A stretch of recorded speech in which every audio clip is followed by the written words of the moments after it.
Okay, we have another teacher in the spotlight for having sexual relations with a student. Now, this time, we actually have her admitting it and pleading guilty to it.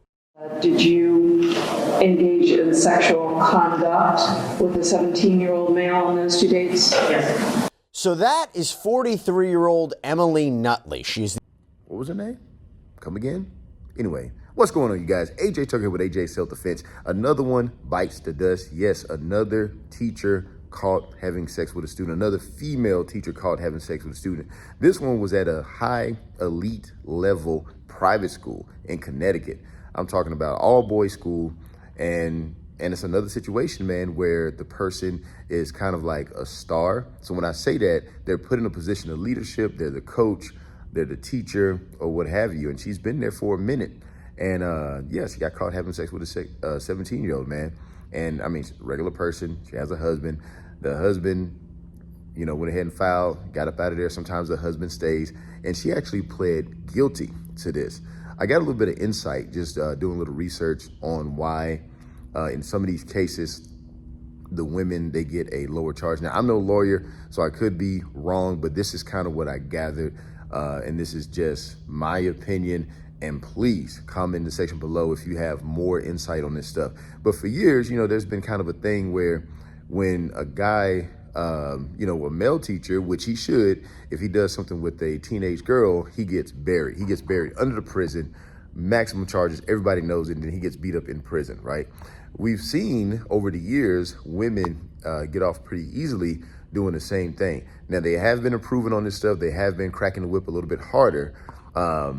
But there's still that kind of like that. It's still kind of like, oh, you know, good for him or whatever. And it's not, it doesn't seem as serious, even though it's been proven it can cause psychological issues with the boys just as it does with the girls as they get older, as they progress in life and move forward. There has been a couple of cases where, you know, the guy, they get married, they have children, they live happily ever after, but normally the guy has a lot of problems. So in this case, man, it's crazy. And when I was doing the research, she pled guilty and she's going to get charged with 2 of the 6 charges that was up. And you might be thinking like, dang, only 2 charges when there should have been 6. She's only going to get maybe, you know, 5 years or something like that, or maybe even less, when she should be getting a lot more. Because, and you might be saying like, oh, well, you know, 17 may be a legal age here or there, but if you are a teacher and that person is going to your school, it's still considered a bad thing. Like, let's say if she met him somewhere, like online, didn't have any connection to him, it might be a lesser charge. But one thing that I was reading, I was listening to a prosecutor talk about this case, and he was saying that sometimes, you know, they're not necessarily going light on these people, but sometimes they're getting a lesser charge than what we think they should get because the victim does not want to go live, and the person will plead guilty. So when I say go live, the victim does not want to be a part of the case. Like, it's embarrassing for them. They don't want to testify against the person. They do want the person to get in trouble, but they don't want to testify. They don't want to talk about the details. They don't want to be there. They just want to sign a letter and get it over with. And also they kind of talk to the victim and they make sure like, hey, do you feel good about this? You know, this is what we're coming at with. Do you feel okay about this?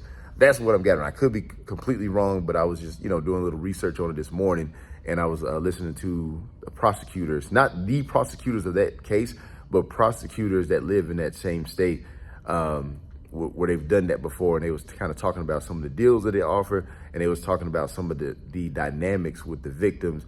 And, you know, victims, men and women, sometimes are pretty quiet about it. But I know for a fact that teenage boys, they don't want to be out there talking about stuff. They'd rather hold it in. They'd rather move forward and go forward. You know, so that's what I gathered from it. It gave me a little bit of answers why some of these cases are a little light. And, you know, hey, I'm going to keep talking about these things as it happen. You know, I have boys, you know, one's in his 20s. I do have one that is a teenager that is athletic, very tall, and looks older for his age. And so I'm always thinking about this and keeping a watchful eye. Not, I love all the teachers. They're great.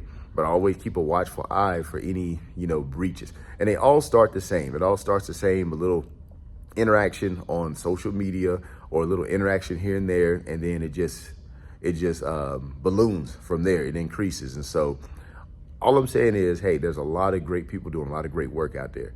There's a few predators in every walk of life. And you just got to keep your head on the swivel. You just got to watch out if somebody's breaching boundaries, being inappropriate, or, you're being too trusting to someone and you're putting them in those situations because you trust that person. You just don't do that. All right. So that's all I got for this one, man. I'll see you on the next one.